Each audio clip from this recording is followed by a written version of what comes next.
Welcome to Constant Struggle. I'm Nick Watson. And I'm Brie Watson. This is episode 66 of the Constant Struggle podcast, and it features an interview with the super delightful, ever pleasant Ryan Dillon.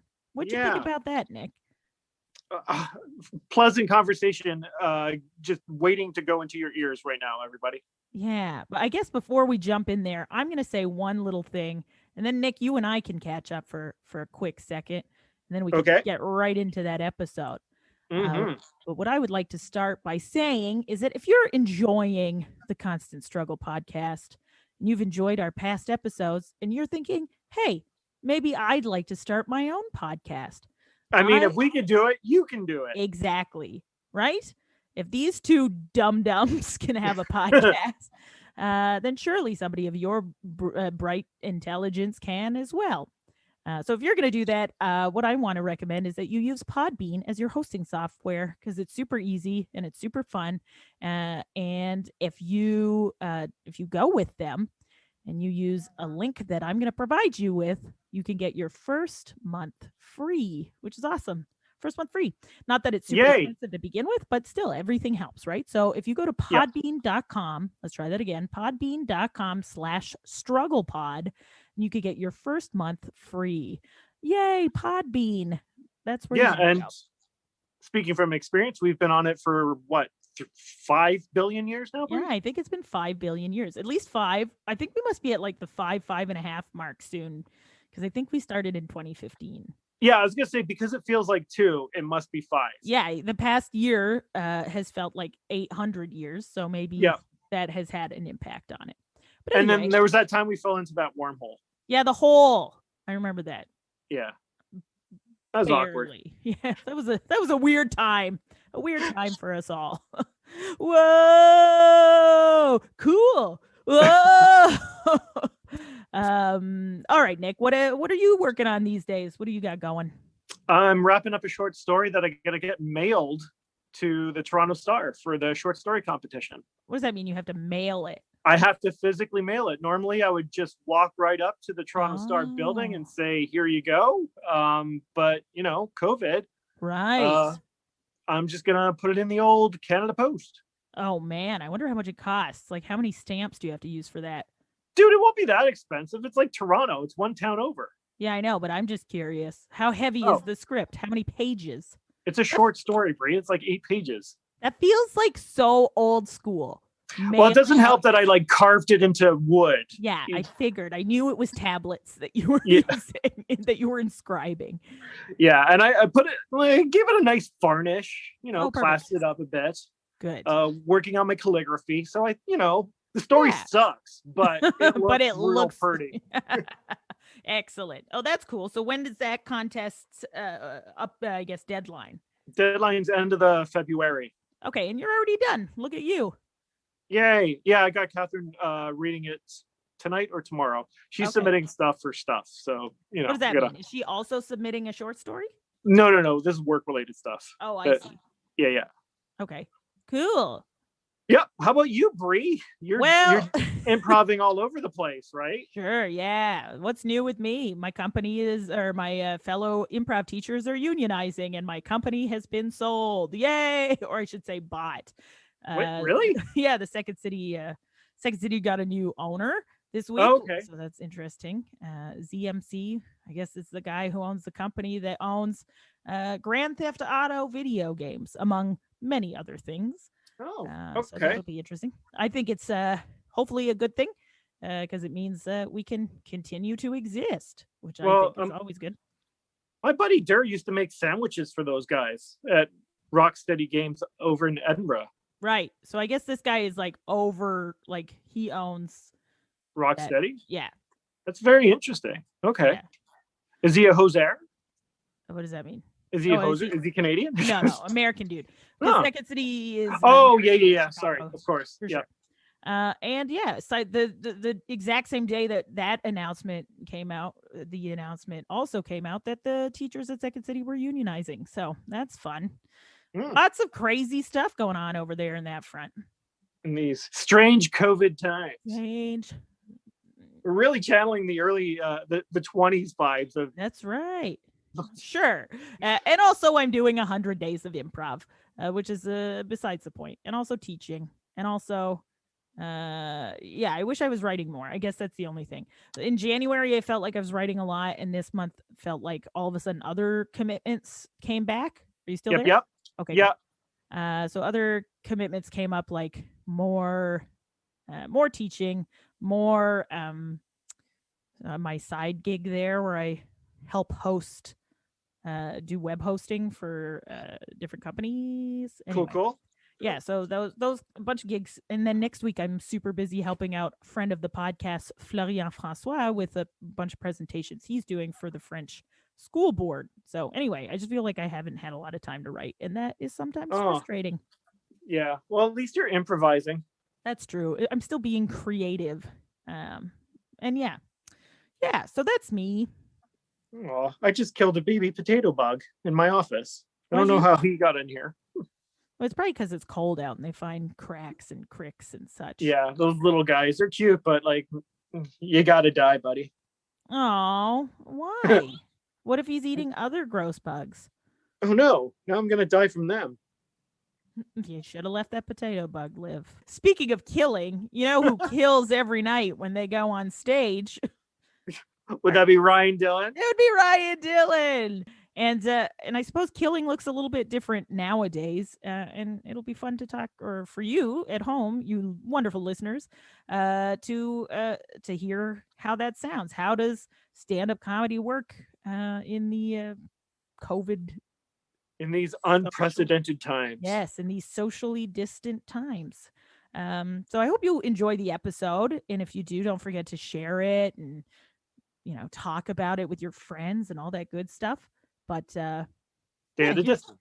Stay at a distance. That's right. Do it in masks. Unless you're in the future listening to this, in which case, go hug someone profusely. Oh yeah, hug someone because we couldn't and we can't. With consent, of course. Of course, yeah. Make sure it's okay first, with them. Yeah, because just because COVID's gone doesn't mean you can just randomly hug people. No, although that might happen. There might be like big ass crazy orgies in the. I mean, for sure, but it'll all be consensual. You're right. Yeah, it'll all be, for sure. There'll be paperwork. You have to prove That's your right. vaccination record. Yeah, it'll all be sorted out later. Yes. In the meantime, here's episode 66 with Ryan. And enjoy your future orgies. Yay!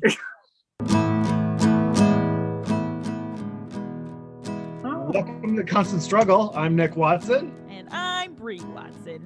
We're joined with a wonderful guest today. Oh, I went really high there. We're joined with a wonderful guest today, a stand-up comic and all-around nice guy. Please welcome Ryan Dillon, everybody. Hi, Hey. Ryan. Hi, Brie. Hi. Thank you guys so much for having me. Oh my God. Yay, it's so good to see you. It's so good to see you. It's good. So good to see anybody. Anyone, exactly. I'm thrilled for eye contact right now. Yep. The way of the future and the past. Yeah. Any kind of human interaction in general that isn't between myself and my husband is great right now.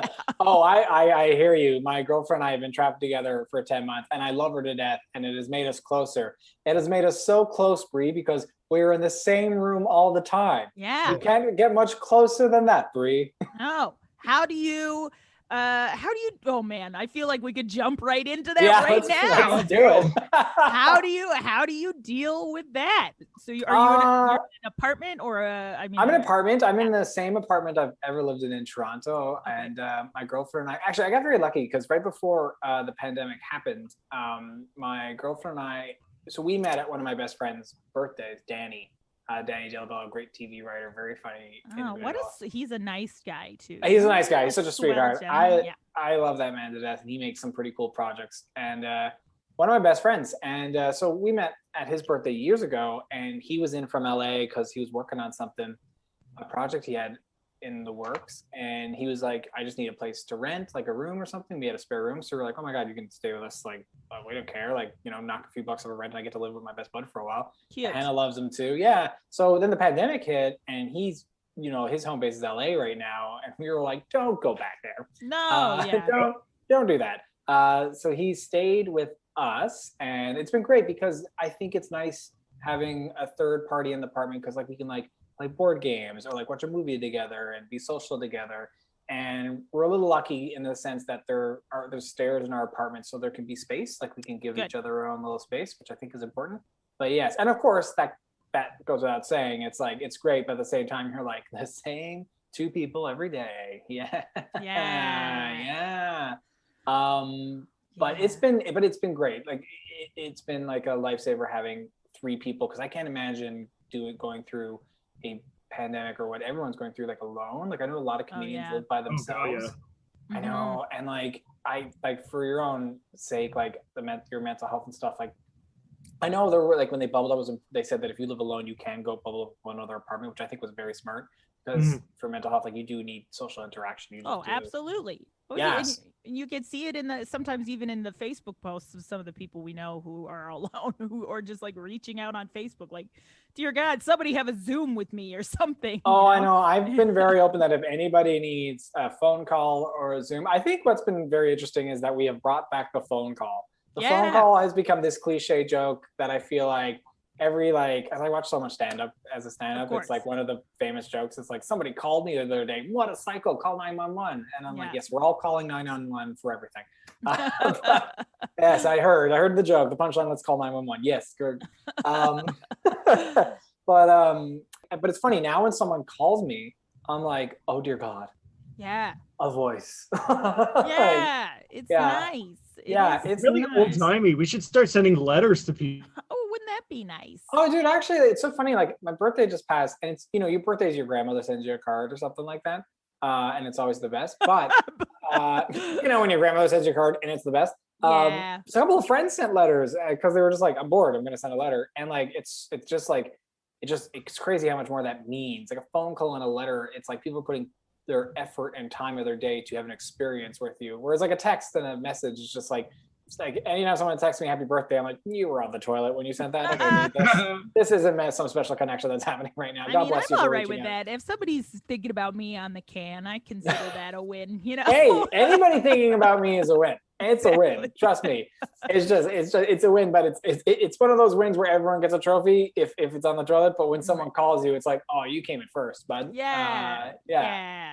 Participation trophy still count, man. It's still a good time. Somebody engraved your name into that one. And a trophy as opposed to, never mind. Nick is the poop the trophy? Yep. Oh, okay, cool. Yep, that's fine. That's how it is. Just want to make sure. That's how it is. Yeah. Okay. Well, that's good. At least you've got 2 people in your apartment right now. You can go to, which is also nice because if one's driving you nuts, you can tell the other one and vice versa. Probably. Oh, I'm sure there's a telephone of all of us driving each other crazy. Like I'm pretty sure when there's only 2 people in the room, they're talking about the third person. Exactly. Yeah. I've seen Survivor. I know how it works. I just tell my cat everything that my husband's doing that's pissing me off. Oh, we have a cat too. We actually just got a cat. We got a new cat in January before this all went down. And brand new cat. His name is Noodle. He's the best. Noodle's great because it's nice having an animal in the apartment, and especially a cat because cats are so much more. I feel like cats are just more cathartic. Like I think dogs are obviously. There's a special connection with dogs but they're more energetic and they like to be out. And because we're very tough with going out and going to places right now, obviously dog parks and stuff are fine. But just like the comfort of I think when you're very stressed and I think with a lot of anxiety and I think with everything going on, there's something about like an animal just coming and just needing to connect with you and you can just like pet them and hold them and you're just like, oh, like everything's going to be okay. Like, it's just very, very like a nice little it's calming. It's calming. Yeah. It's a nice calm. It's a calm that if you feed, it'll keep being calm with you. It'll continue to be calm. Yes. Yeah. For $10 over 2 weeks, I feed the calm and the calm comes to me. I feel like I probably buy fancier cat food than you, but that's because when we got her, they're like, she has digestive problems. Buy this expensive food. And now it's like, oh yeah. It's the most expensive calm in the world, but it's good calm. Oh, it's such nice, cuddly calm. Yeah. How have you been doing? How have you guys been doing? Oh, fine. Fine, Ryan, we're fine. No, I'm finding time going by like mega quick. Like a week feels like a day. Like the weekend, it's time to go to bed. Monday starts tomorrow. It's because you're doing the same thing. If you do the same thing every day, which is like everyone I'm sure has their routine. and it's very like monotonous. Like it's the same stuff. It's the same reason why like you don't remember every time you brush your teeth, because you just do it so often. Oh, I do now. You do, yeah, you do now because that's all you do. But I think it's brush my teeth time. That's different. But it just feels like it's crazy. We've been in this like a year and a half or whatever. Like I don't even know. It's gonna be a year this March, and we're gonna have to say to ourselves a year went by. But it's like, what did you do in the year? And it's like it's hard to be productive and creative. It's hard to create new friends and have experiences, and there's no new experiences to make. So it's just very monotonous, the same routine over and over again. So it's very difficult to create memories. Like it's hard. It's so tough. And yeah, I agree. I've been going to bed and going, I'm going to bed again. Yeah. Like, I'm going to bed again. Like I just did that. Like what? Why do I even get out of this bed? This bed's the best part of my life right now. I know. Each new like special event used to have like a birthday or an anniversary or something used to have like, okay, remember when we went to such and such or we did this thing. Now it's like, remember when we got high and watched movies. Oh yeah, well, last year, all we've been doing. So last year for my birthday was right before everything went down, and I turned 30 last year. And when I turned 30, I went to Vegas, and I've never been there. I've never traveled much growing up because we were very broke. But also you lived out in the middle of, it's hard to leave that rock. It's hard. Yes, it's hard to leave Newfoundland. Yeah, it's expensive to leave it. Yeah, you have to get to Toronto before you go anywhere else. So we went to Vegas, and it was crazy, and then everything went down. And then this year, my birthday was very different, very low key. But it's just so interesting because your Facebook memories are like, do you remember how fun last year was? And I was like, yeah. I remember how much more fun last year was. It feels like it was yesterday. God. Can you imagine in like 3-4 years when your memories start coming up of like the pandemic? It'll just be you in your apartment with various stages of beard growth. It's like remember when we decided to have goatees for a day? Like that's it. That's all we did was experiment with our bodies by ourselves. You guys are lucky. You have more facial hair to play with in that department. I can't really play. That being said, I don't think I've taken advantage of it. I've grown the beard out a few times. I should mix it up. Maybe go mustache, throw Fu Manchu. We've all been having too long hair and too little hair. We've either grown our hair as far as we possibly can because we can't get a haircut, and then when we do get a haircut, we're like, make it look as short yet good as possible because I'm not going to see you for another 6 months. Yeah, because I have no idea when I'm going to be able to see you again. Yeah. Ryan, we're going to take this way back into the past because I've had the pleasure of working with you and knowing you for the past several years. Almost a decade, probably. Yeah. But Nick, for Nick and for our listeners at home who might not be super familiar, let's talk about your art, right? Let's talk about your stand-up comedy and maybe how you got into stand-up comedy. I think I personally would love to hear about it. I'm sure Nick would love to hear about it. Mm-hmm. Yeah. So let's talk stand-up for a bit. Sure. Yeah. I mean, I got my start. I wanted to be a stand-up comedian forever as a kid. Like I knew I wanted to be a comedian. I knew I wanted to make people laugh. I grew up. I had a very hard time growing up. There was a lot of hardships in my family. My family dealt with, like my dad, he passed away when I was very young from an accident at work. Then I lost my grandfathers in a very quick succession after that. So there was just every 2 years, a big painful moment in my family's life. And so with painful moments, there is tension. There is inherent tension, and breaking tension is what comedy is all about. Comedy is about just creating tension. And when I say the word tension, not necessarily spooky tension, just tension, and then the reason why we laugh is we release that tension and it gives us catharsis. So I found one of my favorite things growing up was making my mom and my family laugh because everything was really tough. So we would laugh the hardest. I feel like my family laughed very hard at things because usually things were not fun. So when fun things happened, they were extra fun.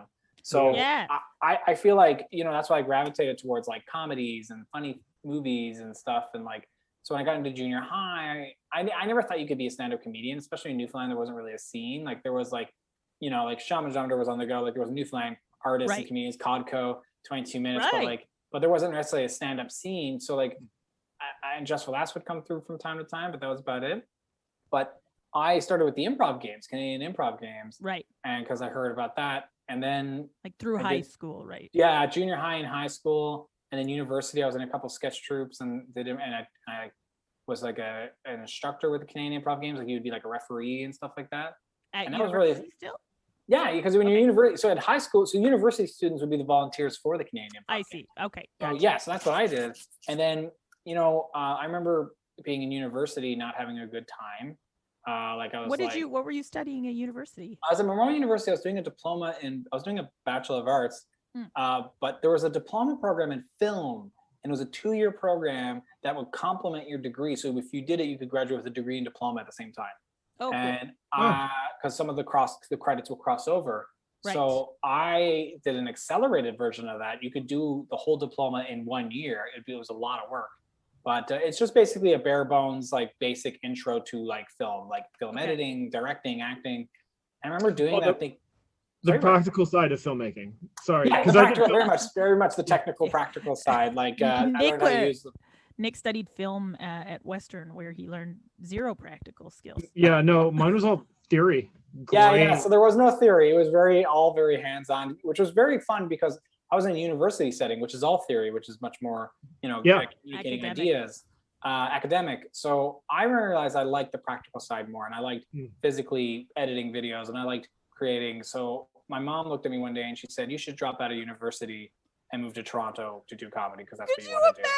Nick, could you imagine our parents saying that to us? I no longer believe this podcast. I'm out. How could your mother care and know about you so well? She said that to me one day, and I think a lot of it had to do with the fact that I had a tough time growing up, and she recognized the only thing that brought me joy was making people laugh and having a good time with that. Do you have siblings? I have one sister. She's an engineer. She did mechanical engineering at Kona. So it's practical engineering, like she works in construction sites and stuff, like in like a desk job type. Right. She's very good. She's great. I love my sister. She wasn't into the arts or anything like that. Yeah. But my mom just recognized that I was miserable. And she told me to move, but she was like, "I'm still your mother, so I still want you to do some school." Right. So that's when we Googled like comedy school Toronto, which is where the Humber comedy program came up. So I was like, I'll do that. And when I moved here, I was like, I saw the stand-up scene for the first time. I was like, oh, you can be a stand-up. You can be a stand-up, Ryan. So you wanted to do stand-up comedy, but there was no way of doing it. There was some open mics, and there was a small scene at the time. I wasn't really there was maybe one open mic at not Trapper John's. Were you in St. John's then? Yeah, St. John's, Newfoundland. Yeah. I figured there would have been like mics going on George Street or something like that. But... Musical open mics, lots of music open mics. There was the one or two stand-ups, but it wasn't like it's thriving now. There's like a beautiful stand-up scene happening out in the East Coast right now. So I didn't really start becoming a stand-up till because I moved here when I was 21. I finished the program when I was 23.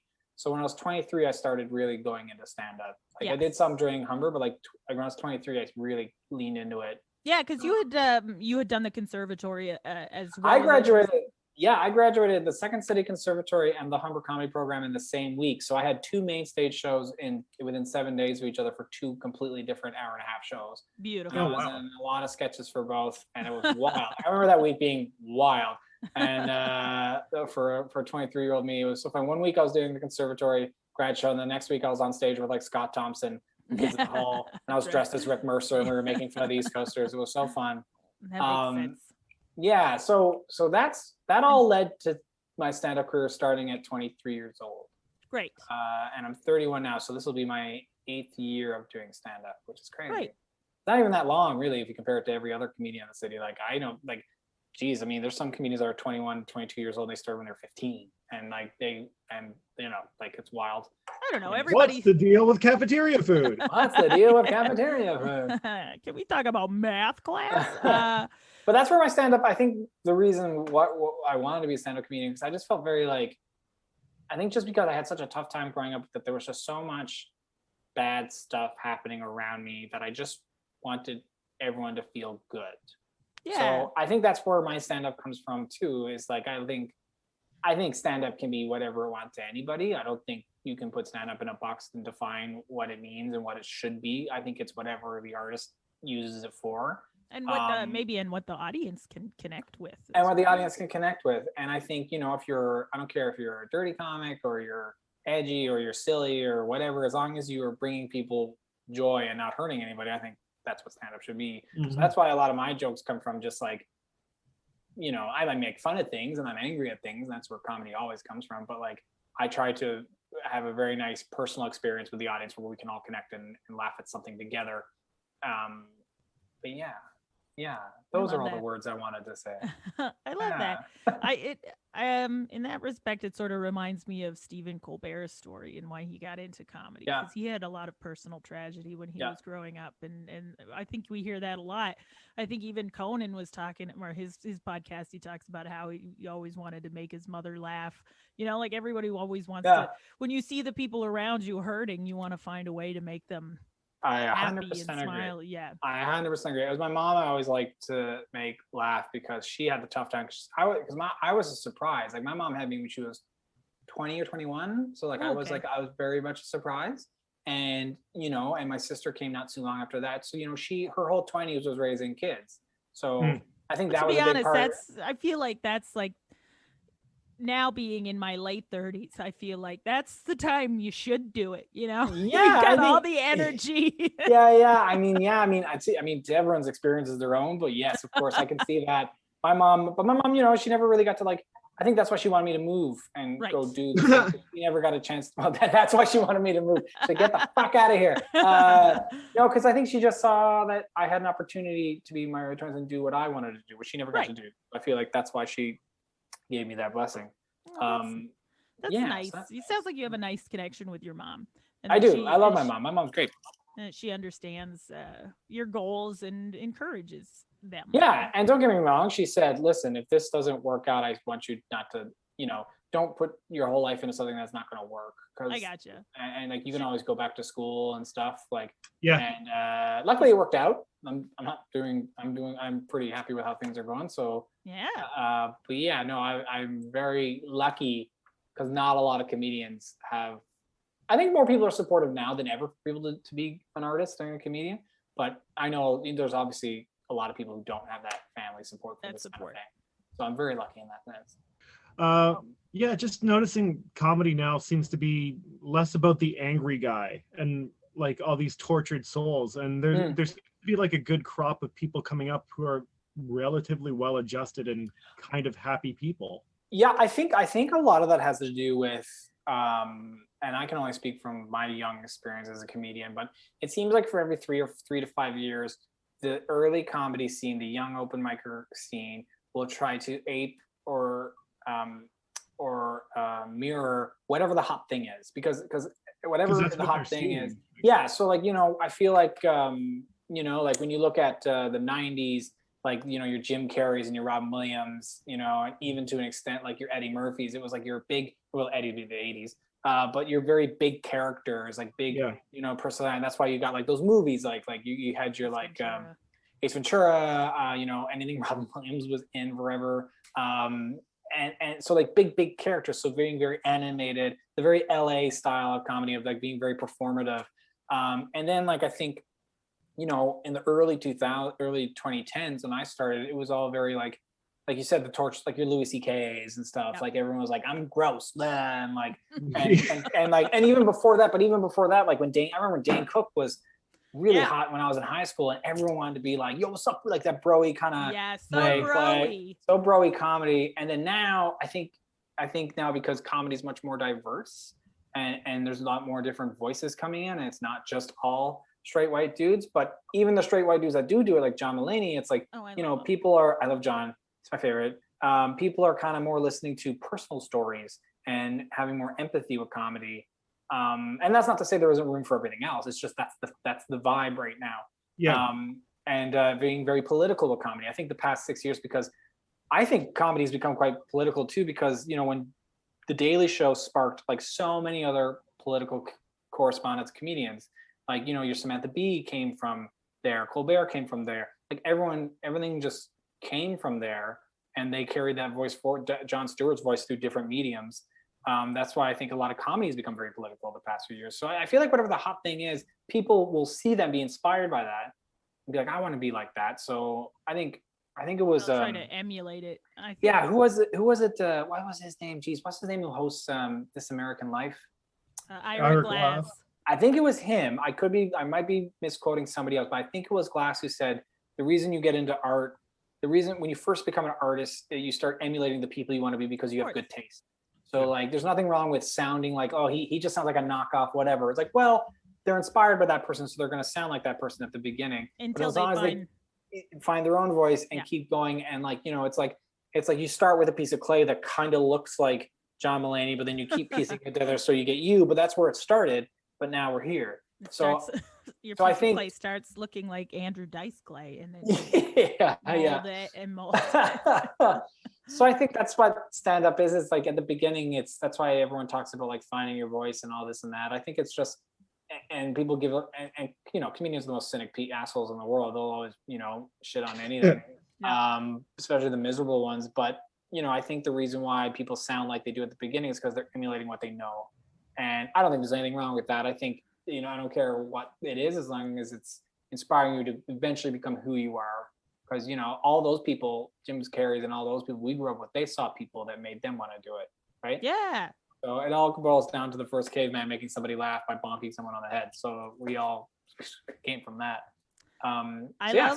When you were at Humber, what was the prevalent comic that was standing out? I'll tell you for my class, and I'm wondering if there's a difference between your class and my class, because Ryan, I graduated in 2013. I feel like I was just 1 year ahead of you, and for us it was we were just coming out of the Dane Cook era and entering like the Louis C.K. era of like types of comedy, which like which I don't think is creating the most ambitious comedians. Well, now if you can, anyway, I remember some of the behavior of some of the students in the program. But anyway, in my class, they were all obsessed with Tim and Eric. Tim and Eric was like the thing. Yeah. So Tim they and Eric all too, strove for like that very bizarre sketch comedy, which like I love Tim and Eric, but I don't think I don't think just anybody can pull off Tim and Eric, you know. Yeah, like, and Dave Chappelle too. Like Dave Chappelle's sketches, the Chappelle Show was obviously a huge inspiration for a lot of people that coming up with me. Also, and that was like when he was ending, Key and Peele was kind of getting started ish. I'm getting my timelines mixed up, but like that and like Tim and Eric, a lot of internet humor piling on into the mainstream, right? And getting shows and like in more independent stuff.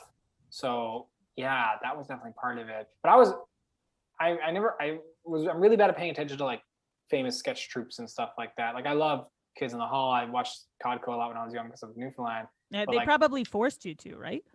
Yes, that's how you get your birth certificate. You have to watch 4 seasons of Codco. I'm interested to know a bit more about your process, your writing process, how you put, and in general, and then maybe we could talk about how it's changed during the pandemic, since obviously you can't go out every night to. Yes. So my old way was very much like, I feel like there's 2 different ways of writing. There's active and there's passive. Some people can just sit down and be like, I'm going to write jokes today. I'm going to write jokes about this. And I know some comics are like that. And other people, like, they just get an idea, write it in their notebook, and then they like riff it on stage. And I'm kind of like a half and half. I used to be really good at it. I used to like think of anything I wrote down at the end of the week, every Sunday or Saturday, whatever I had like an hour or 2 to myself, I would go through it all and write it out. But a lot of it was like, to me, it's like having an idea, figuring out what the premise is, making sure the premise is I'm mixing this all up. When I was bad at stand-up, I would just, toss everything out there and just go up and write on stage, which works for some people. And it's still a pretty good way to do it, as long as you record it and edit. Recording and editing is what I'm better at now. Usually I just go up and do it. Oh, I got a laugh, then it's a laugh. But now I'm like, that doesn't necessarily mean it's done or good or true. Right. So what did that look like? Were you going on stage with like cue cards, or did you just have like a set amount of ideas that you want to like? I would only do cue cards if I was doing like a festival or a taping or a big showcase, like because it just helps with like, it's like I don't know. I did it once for my first showcase, and like now that's like a muscle memory thing of like tradition of like I got to write it all out, even though I know I just got to write it on cue cards, look at it at the cue cards, then I go out. But I bring my notebook on stage to like shitty open mics where nothing matters. You bring your notebook up, everyone does, but I try to memorize it the best I can and give myself room. But I find the moment that I always do the best flash in the pan moments of writing is there's like a 10-minute window right before you're up. Like say I'm 5th on the show, the 3rd or 4th comic's up. I'm like, okay, Ryan, you're on in 2 comics. I'm like, okay. So whatever I was doing, talking to kids, talking to people in the green room, talking to friends, I'd be like, okay, now I got to spend the next 10 minutes thinking of just my set. So that's like a crucial 10-minute period where like I'm just so focused. I'm going, and that's when I'd have like what if, and then like write something down, try it right in that moment, because you're so focused on the set in those 10 minutes, like everything else disappears. And that's when I would do some of my favorite little writing moments and little flash in the pan moments, or callbacks, or mind mapping, or whatever you want to call it. Like that's when I find like a de-association or whatever, and I'm like, oh, and that's gone now. So it's like that's tough, because that's why I would go to as many mics as I could, especially when I first started. Is because that little 10-minute window would always come up with the best stuff. Oh man, I would never, like, that's like the opposite of my experience. Oh, yeah? Like the last moments, I would always just be listening to the stand-ups thinking like, well, maybe I could speak to this, and then I'd end up trying to, like, I'd change my set, what I had planned to do, and be like, I'll talk about what this guy said, and it never went well, ever. I'm sorry, I'm shouting. Maybe don't do that then, Brie. I know. I couldn't. I was compelled every time. I was like, I'm gonna comment on what something else or somebody else commented, and it's like, Brie, just stick to your shit, for crying out loud. Anyway, sorry. I just love that the experience of like that period before you go up on stage is an intense period, and I'm glad that yours is way more productive. To each their own. Everyone is so different, right? Like I know, like I like writing everything down and having like a log. Like I use Evernote to like categorize, like that's who I am. But like Andrew Barr, who's one of my best friends in comedy, he like I talk to him about I love talking to jokes about Andrew Barr. He's such a good joke writer, and like we'll just riff on jokes and stuff. But he's like he'll write, he sits down and actively writes, but he's like, oh, I don't really write anything down. It's just all in my head. And I'm like, fuck you. You're physically writing right now as you say this. Yeah, and I'm like, you wrote that down. I know, and I'm like, you don't write anything down. I'm like, you're a psycho. I'm like, there are dead people in your walls. What are you talking about? You have buried corpses. I don't believe that, but he does. That's how he works. But and it works for him. So that's why when people ask me like, how do you do it? I'm like, I don't think that matters. I think you just got to figure it out for yourself if you're getting into it and stuff. Like, it's so different for you. You got to find what works for you, and just be motivated to keep doing it. Yeah. So how many mics were you getting before the end times? Before the end times, Nick, and I think it's important to mention that Ryan is a little bit past just the mic scene too, though. Like Mike, you're getting booked on a lot more stuff than when you were just hitting mics. Oh, sorry. Yeah. No, that's a fair question though, because like I think there's an interesting thing to be said about, when I first started, I was hitting every mic I could. And then, what does that look like though? Like, where are the clubs for that? Is it so it would be like a standard when I was 25 years old, 2 years in stand up, it would be like, Tuesday night, you every week you'd email to call Yuck Yucks to get on the Tuesday night amateur night. Okay. Absolute, I never. I have a story about Absolute. I kind of weaseled my way just to start working for Absolute without really doing the open mic that much. And I'm not going to talk about that on this podcast. I don't want anybody else to know how I did it so that they start doing it, because that's my secret and I will die with it. But you would try to get on the amateur night on Wednesday nights at Absolute. Tuesday night would be Yuck Yucks. And then you would have the Tuesday night mics at Comedy Bar. So you go do the bucket and sign up. Sundays would be the Ossington. Mondays would be more recently. If I'm going back to 2014, 2015, oh my God. Remember Sonic on Tuesday nights, Crown and Tiger on Saturdays. What was the one that the Vesta Friends ran for a time? Yes, at the Celts pub on Wednesday nights. So there's Celts on Wednesday nights. You got your Yuck Yucks on Tuesday. You've got Comedy Bar on Tuesday. You had Celts, I think, was on Mondays. Was the one Joanna Downey used to run? Oh, Spirits, but that was a book show. That's not an open mic. That was like you had to be. I remember Spirits being the show, because I know when Joe passed away, I only met her briefly like once, because I started when I was 23, and I wasn't really into the scene. So like I only met her like just the once. She said something very nice to me, but that was it. I only had one experience with her. May she rest in peace. But I was more of Cal Post when he ran it. Like that was more for me for Spirits. And I remember Spirits was the show like, yeah, once you start doing that, people are like, you're a pro. because like they would only have the best on it. I remember when I started doing that, I felt like, oh, I'm part of the scene now. I love that show. I miss that show. But yeah, in terms of open mics, oh my God, I would go to at least one a night, maybe 5 or 6 nights a week. And sometimes you just sign up and not get up. I remember Sonic on Tuesdays. Oh my God, Sonic on Tuesdays. Vandad ran that. Vandad's a lunatic. I don't know if I've ever heard of this show. I've never heard of Sonic. Where is Sonic? Oh, really? Sonic was at Spadina and College, just south of the Burger King. It was a place called Sonic. Was the bar, and you would go and be this tiny bar, and you go up this tiny flight of stairs, and there's this tiny little attic room, and you'd have this corner with a microphone, and you could sit maybe like 12 people if you really packed it in. But it was a great show because those 12 people were so packed together, you'd be forced to really listen and pay attention. Right, that's it, man. Comedy works best when it's condensed. I agree when everyone's pushed together, which is why it's so hard to do right now. Exactly. But yeah, Sonic was always wild, and I remember Tuesdays there would be like 5 mics you could do on a Tuesday. It was friggin' crazy. Oh, Nick, you're not aware of this because you've never done stand-up comedy, but there's a document on Facebook that lists every single open mic in the city. Oh, that's really handy to have. Yeah, and I'd be curious to look at the history of it, because I don't know if you can look at history of edits on that doc, because it'd be so fun to go back and go, oh yeah, I remember that show. Yeah, how many have changed hands? And but before this, I was probably doing more just book shows, like Comedy Bar a lot, Yuck, and I got signed with Yuck, so I was doing like road gigs on the weekends. You know, a couple of little mini tours on the East Coast, and then there comes to a point where you're like, I don't need to go to every open mic, but every mic's much more important, because now that you know how to write a joke, how to piece together things and stuff like that, you would be more comfortable not hitting every mic because you trust yourself more, and you're like, okay, I know how to do this. I just need to test it now. Where it's like, so once you get those skills, I feel like, and there'll be the hardcore hustler and grinders that go out still all the time, but that kind of gets old, because what are you going to start writing about?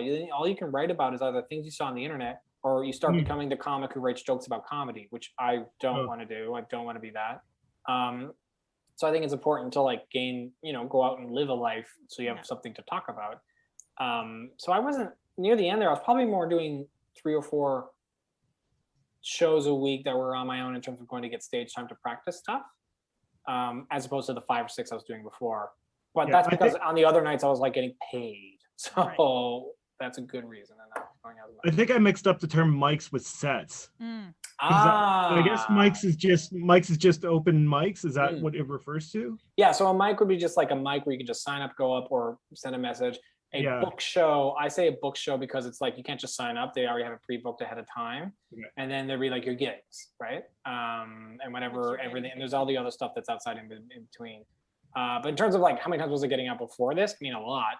There'd be peaks and valleys where some months not so much than others, because if I had other stuff going on, or if I was filming something or going to the East Coast to do some shows. Still pretty like violently more sets than I am doing now, because I'm doing none. Which is a great point. Like, have you experienced or tried any of these Zoom I've done a bunch. stand-up I've done shows? so much. Cool. I did like a whole bunch during Christmas, a bunch of corporate stuff that, it's like all the decimals on the pay gigs and the pay sheets have the decimals move like 1 to the left. Like it's not as much money as it is, because it's just not. But was it through Yuck Yucks that you booked your corporate gigs predominantly? This is just out of curiosity. So before this, my past 2 Christmases were mostly Yuck Yucks and some of my own stuff. But this past Christmas, Comedy Bar gave me a lot of gigs. Oh, that's great. Comedy Bar and I have a nice relationship, and I love that crew and those folks. So I had a lot from them. Is it Ian booking it, or I'm not sure. I think it was. Oh, it doesn't matter. It was Aaron. Yeah. And Jen, and then it switched over to another guy because Jen left. Right. Jen's the best. I love her. I love Jen Fitzgerald. The best. How cute are her children? Anyway, it doesn't matter. Okay, they're freaking cute. And then my own stuff, people in Newfoundland. I got signed to a manager last year, so like a couple of things. Yeah, he's really great. Jake Hirsch Entertainment. He's awesome. I've never had a manager before. And is this more for your stand-up or for like just stand-up? He doesn't match. No, he doesn't take anything from acting. I'm with Butler Rustin Bell for acting, but he's my manager for stand-up. He's the best. He like makes you feel good about things. We were gonna go on tour in the East Coast. I was gonna, because he reps Trent McCullen on 22 Minutes. Okay. And he does a lot of like theater shows out, theater tours in Newfoundland and Labrador, because that's where he's from. So Jake was gonna start like building me on that path, so that in a few years I start headlining like theaters and stuff like that, and building that. And then we had everything planned for this past fall to start putting the built box together to book stuff, and then COVID hit. So it's just been like, fuck. We're just standing by waiting for when it can all work out. For people to be able to gather again. So I guess looking to the future, like when you're going out on an East Coast tour and stuff, is that fun or is it like more work and tiring? It's not. Okay, it's interesting. It's more work. I mean, it is tiring because you get tired, but I'm not saying tiring in a sense like I'm like excited. It's not work anymore because I'm excited. I live my best life when I'm touring and doing shows. Oh, cool. I love everything about doing shows. I love like getting ready. I love putting my material together. I feel focused. I feel I have purpose. I feel like I want to bring the best show to these people because they came out to see me, and I want them to have the best time. I put production value in it. I want to make sure like the light is good, and I'm like, everyone should be sat real close. I'm like, we should dim the lights here, like, because I'm like, I want them to have like just the best way to bring the show alive. I love Ryan is people. also your side gig is as a photographer, so you know about all of this stuff too, which is very I don't do it anymore because I don't need to do it anymore. I used to be working with like a wedding photography company. I was their assistant and did video editing for them, and the owner used to do comedy, and he brought me in, and like I don't like with the pandemic obviously going on, I don't need it as much. I don't do it anymore. Right. But I think it's a good amount of skill to like a good. I love it. I love photography as a hobby anyway. I just like photos. It's just fun to take photos. But because I know how to use that tech and that gear, even the camera I'm using right now is my camera. I like recording my sets and like making sure it all looks great. And like, so I don't look at it as such a cliche, but it's like not work then. Everything I do to get it to happen is work. Going to open mics is work. Writing the jokes is work. Seeing what works, like networking and showcasing, that's the work. Doing the tours and doing the shows, that's the reward. And that's the part that is the work, but it's like, that's when it's the best. Yeah, but I can see like at this point, you're not writing, you're on stage, you get to bask in what you know works and what you know is going to get a good response. You know, you get on tours and stuff. Yes. On tours, not like, okay, here's the 45 minutes that I know that worked. Yes, that is when it's like, this is great. And that can go wrong and still work. Like sometimes you have a bad show and you're like, okay, this audience is not feeling, I really got to work for it. You know what I mean? Like, right. I can't just be all in the moment. I got to be like, okay, they're a really tired crowd. It's Friday night show. Okay. That means they've been working all day. They went out for dinner first. They're lethargic. They're tired. They're hungry. So I should be a little bit more energetic than tonight and really try and bring them together and be more empathetic towards like they might be a little tired and match that energy, but trying to bring them like there's those things you start thinking about. That's when it's work, right? I find it so fascinating the amount of like control you have over an audience when you're an effective stand-up comedian, you know? Yeah, that's my favorite part is when you have them right in your hand and they're all paying. That's why I like telling stories. I think I like telling stories because I like tension and I like making them lean forward, like what's going to happen next and surprising them. Nothing, like it's funny, everyone loves the laughs, but I love the silence. I love when they're completely quiet, like they're hanging on to your what is going to happen? And then that pop and they just lose their fucking minds. And it's like, that's magical. That's like, and everyone's in a room together, experiencing that together. And that's an energy that like watching content online can't create. Like you can't, and you will remember that night. People will leave going, oh, we saw that comedian, that was fun. And like we were talking about like monotony of the pandemic and like how everything just, all your memories just kind of blur together. That's what I love about doing live shows, because people remember going to a thing because they had to get dressed up. They put on their nice clothes. They invited friends, their date, their lover, and we're like, let's go do this. And they did it, and they talked about it after the dinner. Like, what was your favorite part? Like, they created memories, they created joy, and like that's what I get out of it. Is like, that's his joke about this. Oh my God, I can't. Did you hear what he said about birds? He talked about birds for so long. I think that guy just talks about birds. He knows birds, and we've seen birds. He talked about birds. I know what birds are. I have. It's about connecting with the audience, right? Of course. Speaking of which, I was driving today. This gigantic bird flew out of nowhere. I still don't know what it was. I think it was a pterodactyl. Just saying. Probably. Yeah. It probably was. They're More coming time out and after space. the pandemic. It's nature returning. That- Nature Exactly. is healing. The pterodactyls are That's back. right. All those dolphins in Italy, now the pterodactyls. That's great. It's logical. I love it. That's great. I can't wait to go back out to like an event where that many people are just I can't wait to go to an event. together. Yeah. I can't wait to go to an event. I can't wait to click yes attending. Look at And us all actually together, go. breathing the same air. It's great. Oh God. Who coughed? So you've done some of these Zoom shows. Yeah. You did a bunch over the I holidays. did one last night. I did one for Rumors Comedy in Winnipeg Club. Oh, fun. Started doing Zoom show. That was awesome. It was so fun. Great. Rita And Lopez was on the show. John Hastings. It was great. It was so And great. how does the audience interact in this case? Are they? You know what's so funny? As a good Zoom show is just like a good club. Like it depends on the production value and the rules they enforce to make it a great experience for everybody. So like Rumors did a great job last night. Rumors would have like an assistant, like almost like a production assistant on Zoom or like someone. And what they would do is they have everyone be able to turn on their mics and cameras so comedians can see them, and they don't have to. It's their choice. And we would ask, hey, leave your mics on so we hear the laughter and bring the energy up. The host would say that. And then what they would do is someone would be watching all the screens, and then everyone would watch and pay attention. But someone comes over and goes, hey, do you want a drink? Like, yeah, can you get me a we don't want to hear that during the show. So they'd be standing by. As soon as someone would start doing that, they would mute them. Perfect. And then they say you can unmute yourself. We would say, we mute you. It's no offense, just maybe you started talking, you didn't realize. And they communicate that so the audience doesn't feel like they're being shamed or anything like that because they just made a simple mistake. And that gives them the trust to want to, because I've noticed one person, I saw them during one comic set, a woman was like clearly on an iPad trying to make it work. Like she was having some technical issues. Wow. And she said, I think I'm going to turn it up. And we heard that. So she got muted. And then she noticed she got muted, and like we saw the physical, and then she unmuted herself, but then set it down. And then we could hear her laugh. So because no one wants, because it's much more, for the Zoom show, people know who the person is ruining the show because we got your name now. So it's like, fuck that, shut up. You can tear into them.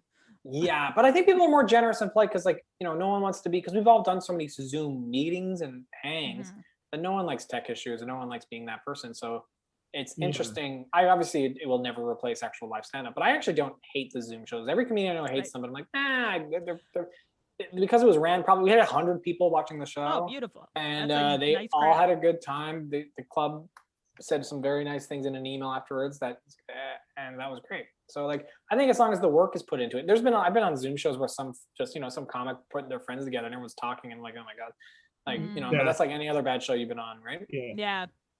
There's I think there's a lot of work being done on the more technical end of it too, where you can sometimes you'll get people who are able to pop up like, somebody watching the show texted something or commented something about, this resonated me. I'm sure they resonated, but like, birds, for example. And then you see it pop up down at the bottom, and it's a way for them to get engaged in a way that you can't necessarily do when you're in an audience in a real club, right? Yeah. We could see different reactions than you would normally get to see when you're supposed to be quiet, except for when you're laughing, right? Yeah, 100%. Yeah, I'm happy with the online Zoom improv shows anyway. What is an online Zoom improv show like? Because I'm not gonna lie, that sounds like a nightmare for me. I haven't done improv in years. I love improv. I think it's fun. There's obviously the classic jokes about it all, but still, it's still a good time. But what is that like? Oh, it's fun. I suppose it depends on what style of improv you're doing. Like I prefer just like a nice little duo scene because you're still able to make things up on the spot. You don't necessarily have to, be on a stage to do that. I think it gets more complicated the more people you have. With online comedy, this is something that didn't exist until basically this year. So the technology's come along hugely. But I'm thinking you mean like live digital comedy? Yeah, because obviously people put up sets of themselves on YouTube before, for sure. Yeah, I'm just like, this could be a huge new thing for comics to get access to smaller communities and shit. Like if you're in the middle of South Dakota, it's not like you're going to see a lot of live comedy, especially if you're a young person.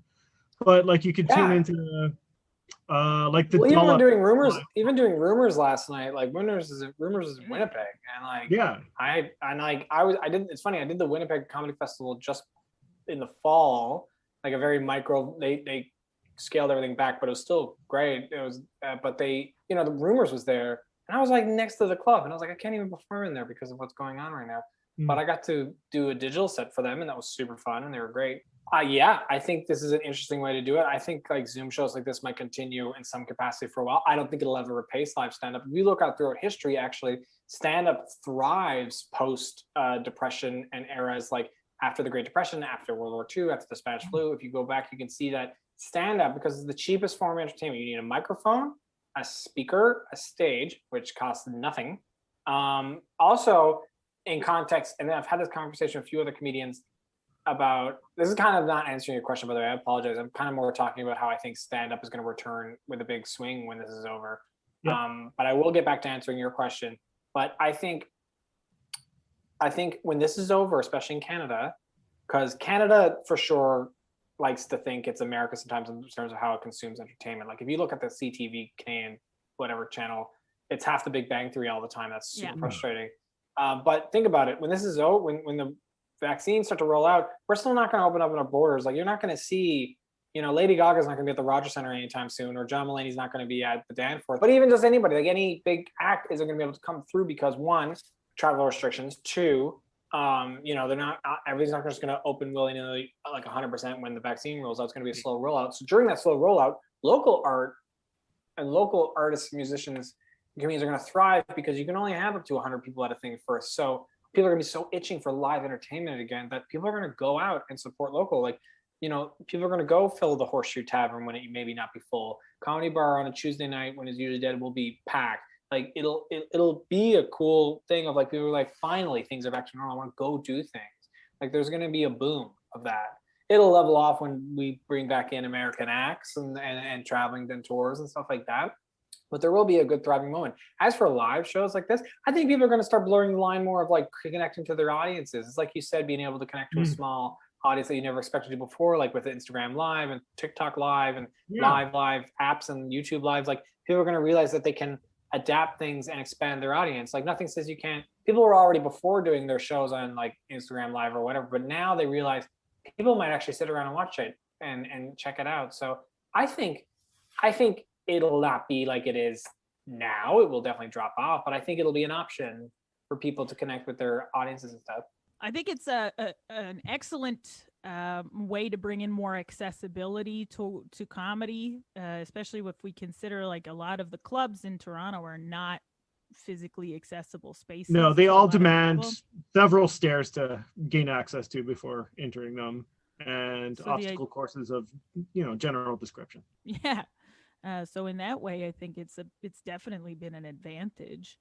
Yeah, some people can't go out. Some people have, you know, there's difficulties. And listen, there's going to be some people who have different comfort levels of going out right away. For sure. And there are people who have health restrictions that make it very difficult to go out. I have friends who have diabetes and Crohn's that have like not left their house in 8 months because they know if they get sick, they'll get sick. Yeah. So the idea of seeing live entertainment, it's like, yeah, I think we're going to start seeing like things like, you know, you'll see your huge concert happen at the Rogers Center, but if you pay a premium, you'll be able to see it in your living room with like multiple camera angles done live. Kind of like how movies right now that are coming out in theaters, but they can't release them all in theaters, are getting like same day releases. So it's like video, like because Wonder Woman was like $30 on video on demand if you couldn't go out and see it. But like, you know, some people can afford that. Some people are like, I just want to be in my home. So I think we're going to see the lines blurred of like when the availability of art is, and it's going to be interesting to see where that goes. I just hope that it doesn't hurt artists anyway, as a benefit towards them financially and artistically than before.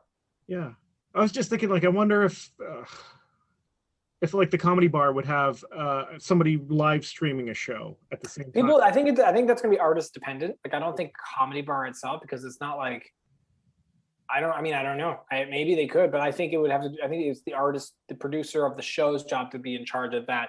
Like, because that would be because then you'd have to negotiate. Because then when you book because the way Comedy Bar works is you just book the room and you just do your own thing. Comedy Bar will tech it for a fee, but like they don't have any say on the material or anything like that. So I think you would have to bring somebody in with the capacity to live stream your show. And it's not that hard. You can just connect to and you can connect to the Wi-Fi, and you can just do that with any camera system. And if anybody who knows their left and right with tech can make that happen, no problem. I mean, just five iPhones on a tripod will do that. So, yeah. I think it'll be interesting what happens next. But I just know that when live shows come back, it will come back hard and strong because people miss being in a communal experience. You can't get rid of the human experience like that. Yeah, I'm super looking forward to my first Jays game after all this is done. I cannot wait. It's gonna be nuts. Like people are gonna be. I can't wait to go to a Jays game. I can't wait to hug my friends. I can't wait to do stand up. I'm gonna repeat. I cannot wait to do stand up in front of my people again. I cannot wait to do stand up again. I can't wait to go sit down in McDonald's. Restaurant. You heard it first. Ryan Dillon, stoked to come back to do stand up. Yeah, that's amazing. I a lot of people popcorn. Popcorn? You can still eat popcorn. Oh my god, not the same. Not the it's same. Not. I have a popcorn machine. I make my own popcorn at home. I have seasoning. I have butter, but it's not the bag at Empire Theaters. I'll tell you what the problem is. You need the right salt. As somebody who worked at a movie theater for many years, I have perfected the art of popcorn in my house. It tastes like movie theater popcorn. Oh. Well, and I can't wait to invite you both over to eat some. I can't wait. I will have some popcorn. It's all in the flavor call, baby. Anyway, the salt type substitute that they put to make their popcorn look more yellow. Anyway, let's talk about. I want to talk about something you posted on Facebook, and it was about how you were struggling throughout the pandemic to write, to basically get up and do the things that you love to do, and that it sounds like something happened, something awoke in you, and all of a sudden you're like, I got to get back. Yeah, so I've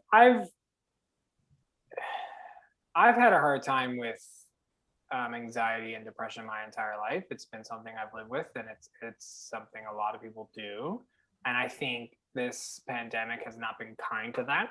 I think the biggest thing has been the severe lack of sense of purpose, because I think there was a weird pressure to be creative during a time when people are like sick and dying.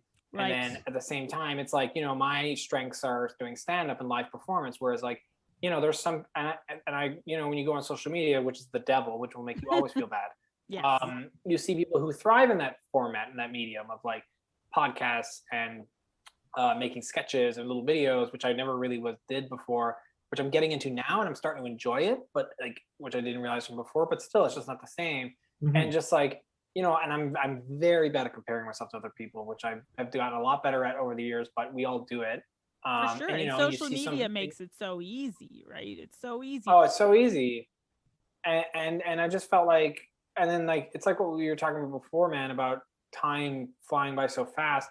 And I think when I hit my birthday when I turned, like I knew my birthday was coming up and like Christmas was almost over. And I was like, what have I done in the past year? Like, you didn't die. Yeah, I didn't die. But like, and I know I did Winnipeg, but I booked that before the pandemic. Like that, I didn't have to really do anything else during the pandemic to get that. That was already set in stone like a year ago. So during the pandemic, what did I do? And it's like, I took a TV writing class and got half a pilot, which is fun. But like, I wanted to take, this was going to be the year that I wanted to like take acting classes and get more TV roles and like, and put and save up money. I wanted to pay off debt and like, get my finances in order. I had all these plans to like, my girlfriend and I had plans for our relationship to move to the next step in some ways. And it was just, like, and that it just all got stopped. And like the tour I was going to do, my manager was going to happen and that stopped. Right. And I was like, and I just felt like, and it's one of those things like everybody felt this way. I have to remind, and that's what I got reminded from my friends. Like everyone had to do this. So you're not the only one feeling it, but that doesn't negate that you feel like that. And I just kind of had a moment where I looked in the mirror, like, I put on weight and like I was just like not doing anything. I was playing way too many video games. I was playing so many video games just to feel something. But like, interesting. And the reason why I was also playing a lot of video games though, the other side of that is that you talk on the headset with your friends, like while you're playing. So that was like, it was very much a social thing. So I feel like I was just like playing just to hear people's voices. And that just like, I had some peaks and valleys, but I got the biggest valley during Christmas because I couldn't go home and everyone in the East Coast could. Was this your be first together. sort of Christmas away from home, or? No, I've had Christmases Okay. here, but I've had Christmases here with Hannah or with my friends. Like I go to like, we go to the Comedy Bar Christmas party, or like Right. I remember years ago, Shirley Whalen and I, another comic who I love, Shirley and I made an orphan Christmas at Clinton's pub. We put a Facebook field, or any comedian that can't go home for Christmas or is alone. Shirley and I went to Honest Ed's at the time, bought a bunch of stuff for $1, bought like 30 things for $1, like socks, a pack of gum, wrapped them, put them in a bag, and it said, "There's a gift for you. There's a gift for you to open. Come to Clinton." And like those, but that's like experiences with people. But like here I was, and don't get me wrong, I was with Hannah and Danny, which is great, and that was lovely. But like, like seeing all my friends back home be able to hang out, and like seeing people back home doing shows, I just was like, what did I do the past year? I was like, nothing. I didn't do anything to benefit myself. I didn't learn anything. I didn't grow. I wasn't artistically feeling fulfilled. And I just got sad. I got so sad. And I felt shitty about myself. I felt bad about myself. I felt like, and all the dark demons that have been in my life, which is like, I have severe anxiety about how people think about me. I have had times where I've had panic attacks thinking the world hates me. Like it's just been a bad time. And I remember just thinking, I had a moment of going, well, what did I do to make sure that didn't happen? And it's like, I didn't try, and I didn't put any effort in to even, because like, just because it's a pandemic, you can still try and do your best, which I didn't do. So, I set myself a goal. I said, if I could just do one thing this month, and I was like, I'm going to run 100 kilometers. That's a lot of kilometers, by the way. I was like, if I can run 100 kilometers this month, I can say I did something. And I started, and I got like, my girlfriend about a year ago got me like a watch that tracks all my stuff, and I never really used it. So I started tracking my runs, and like my first run, I was like, oh my God, I did like, everyone kind of does like the 5 kilometers is like your like threshold. Like what's your 5K, I think is what sometimes people will say. Like, and like, and like, it took me, my first time I ran 5K in January 1st, it took me 39 minutes. And the app will show what your heart rate was like. And it was just like all over the place. Like I was like out of breath, stopping, like, oh my God. And I've tried running before, I've tried exercise before, but I always give up because I get too winded. I was like, no, if I said, don't push yourself anymore. Just take your time. Be slow. Like don't run. Even if you need to walk, at least be slow and build up to it.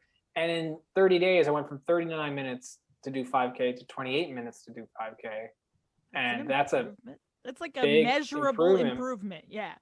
Well, I don't have anything to compare to. I don't have any really other people to talk to about it. I brought up to my buddy Alex, and he was like, what? Like, he's like, that's a crazy good time. And I was like, is it? I feel like I'm bad at everything. But, and I've been, and so funny, I'm depressed. I'm not depressed.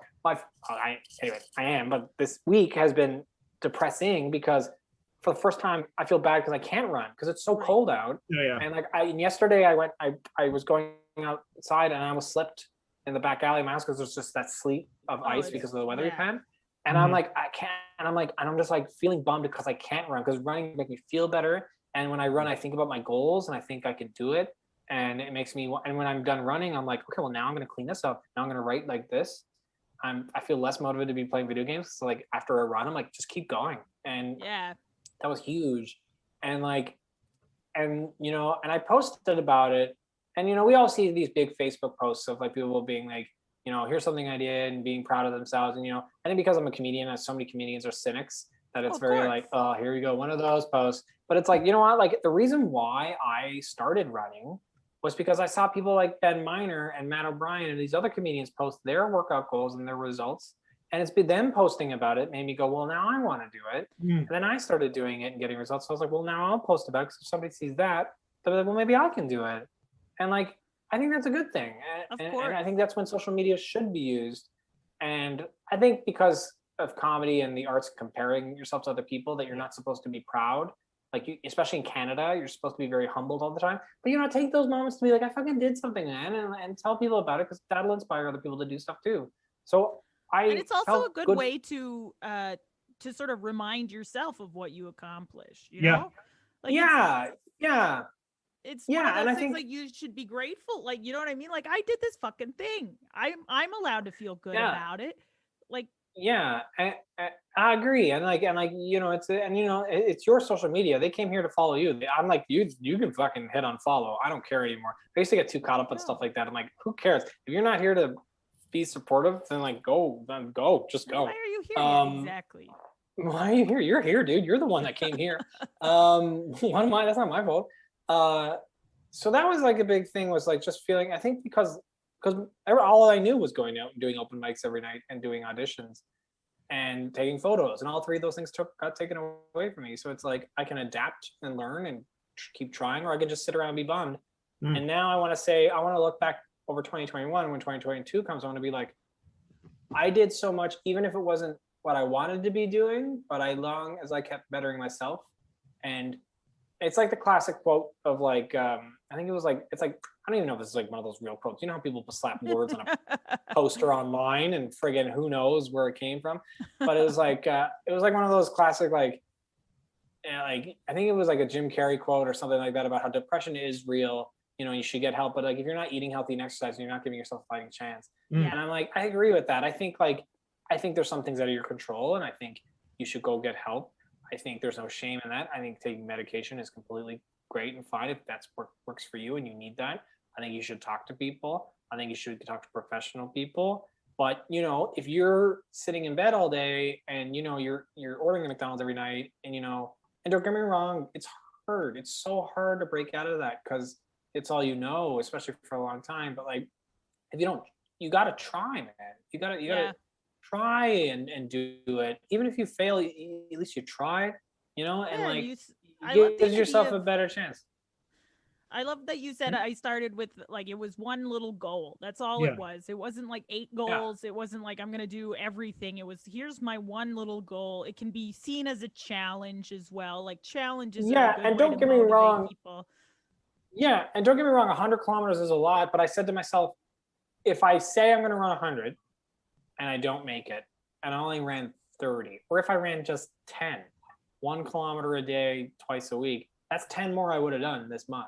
So like I was like, just aim as high as you can and try your best to get that, because even if you don't get it, you're still going to go higher than you did if you set it to the lowest, right? Like if you say I'm going to run 5K in a month and then you do it, then you stop because you did it. But I kept running because I had to hit a big milestone.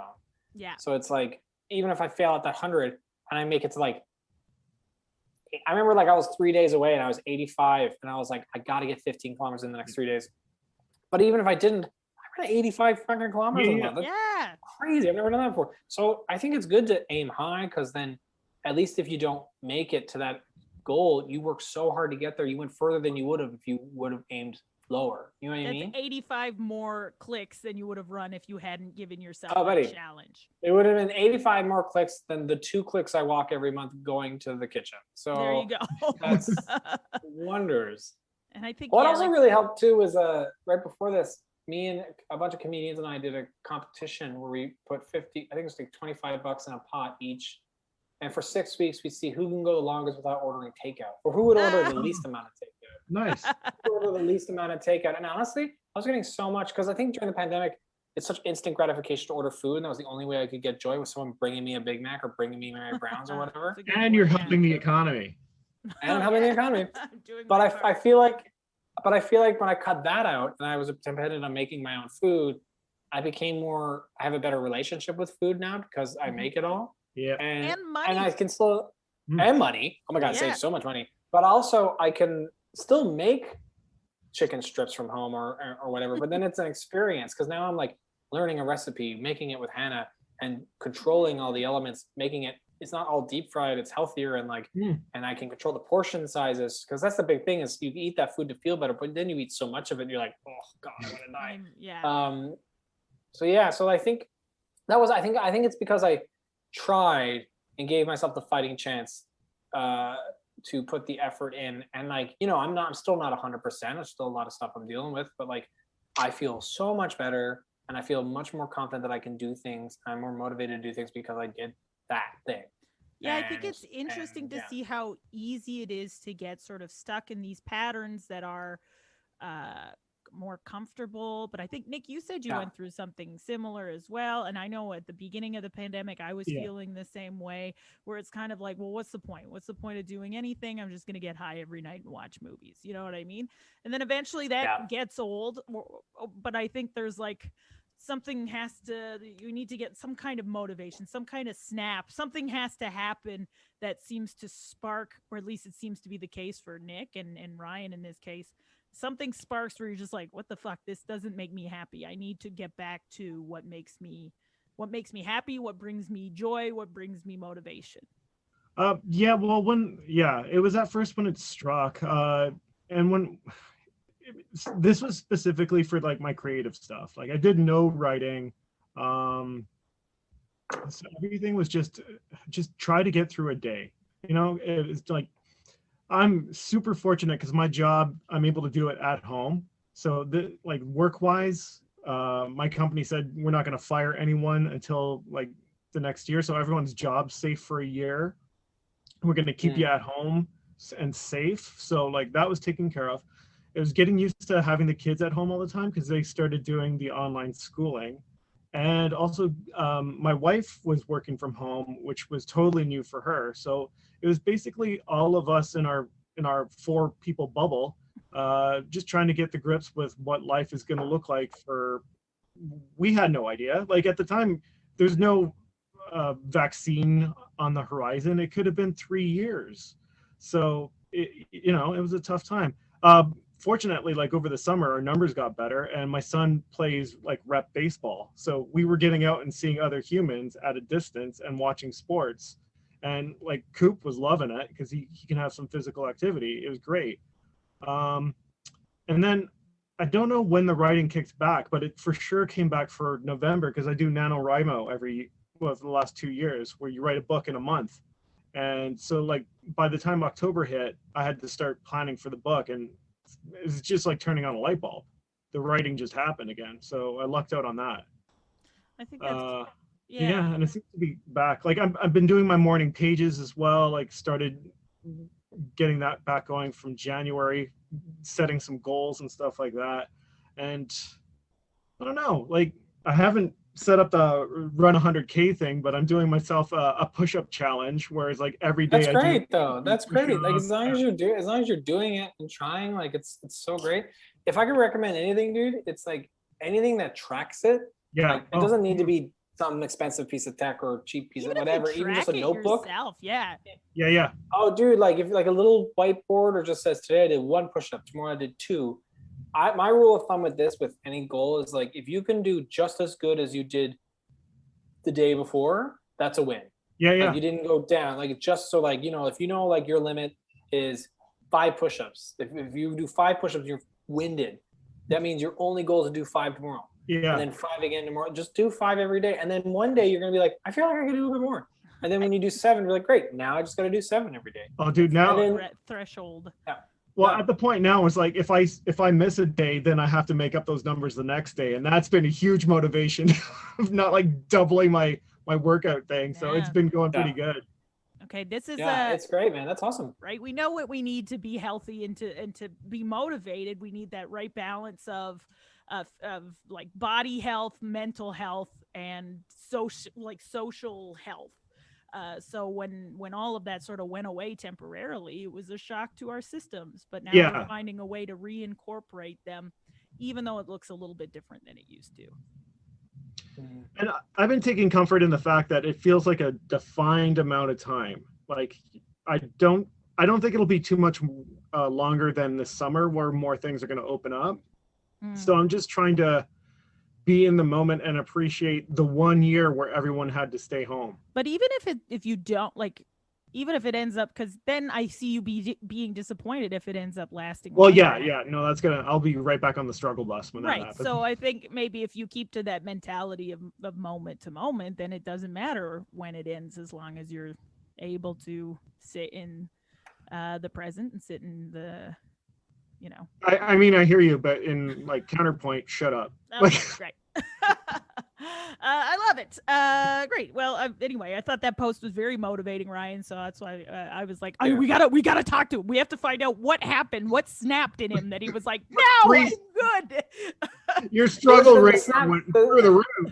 I think No, the it was that snap was he- just realizing. The snap was realizing, like, I'm not doing anything to make myself better, and Yeah. and you can't just sit around waiting for it to get better. You got to put the effort in, and I realized I wasn't, and I think the biggest thing is just do it for yourself. Don't do it for anybody else.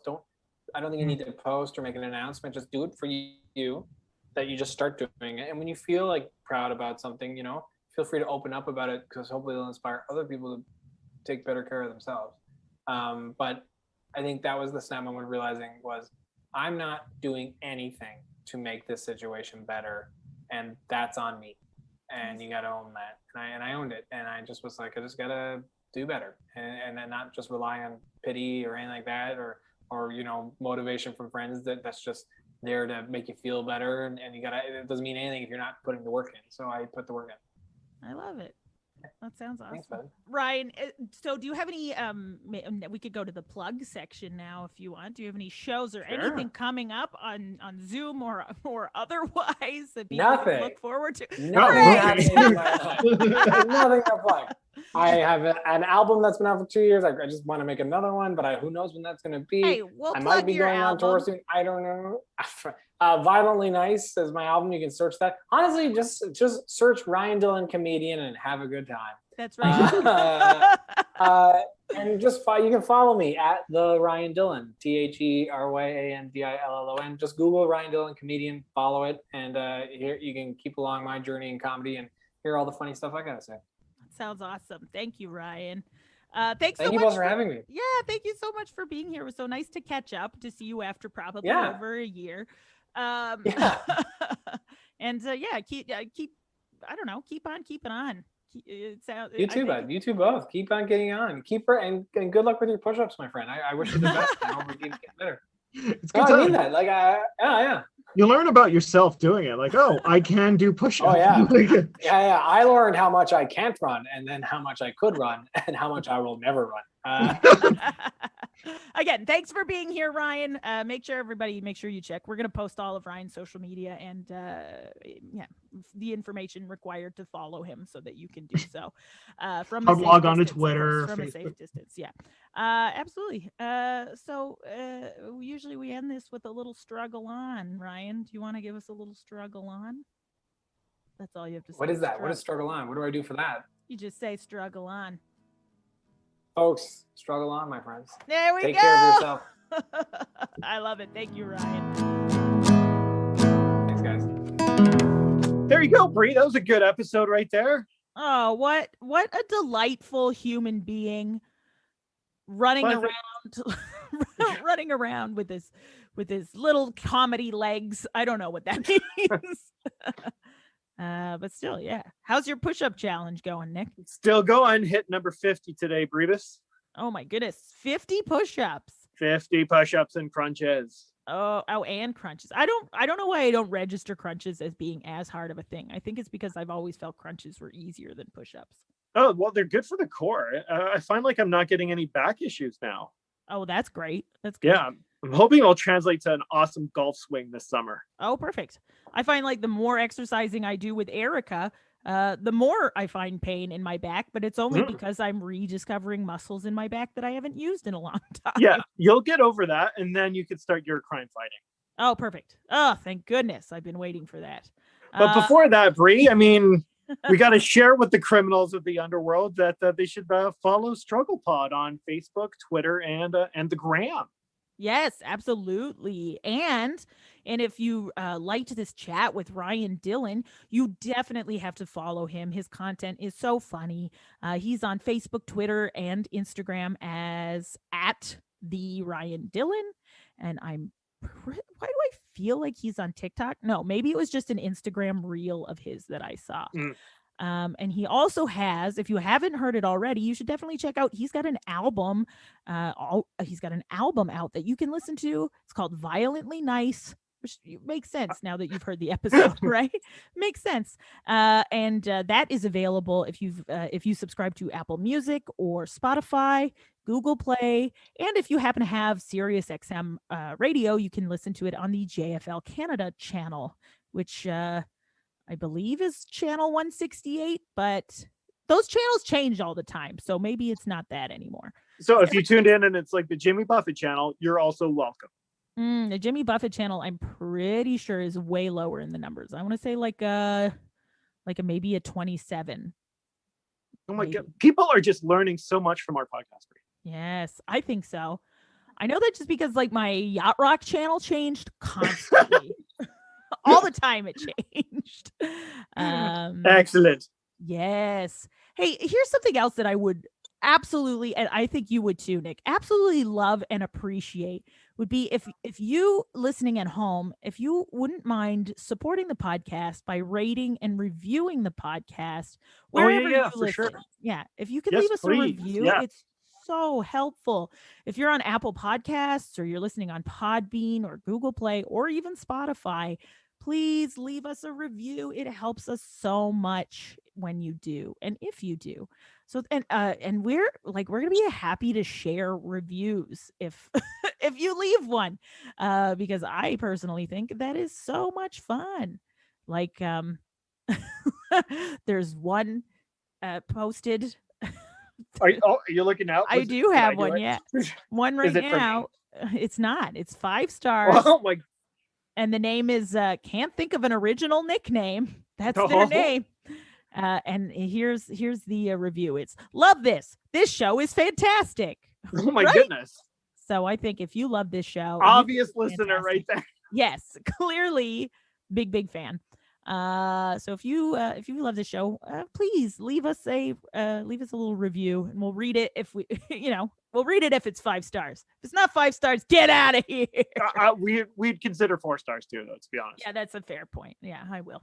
I would like just to get that little criticism of what we need to get over the top for that 5th star. That's crucial.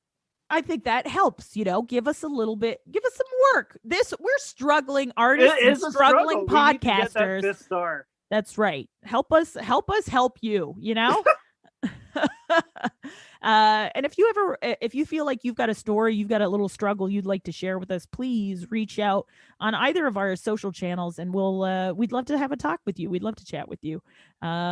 Also, if you've been struggling during the pandemic and you found a way out of it, you dug your way out, similar to how Ryan did in this episode, feel free to let's talk about it on our on the Facebook page, on the Constant Struggle Facebook page. Let's start a community there. Let's encourage each other. Let's lift each other up and share the struggles. Yeah, I feel like we're like winding down with this thing. Let's all get out of it without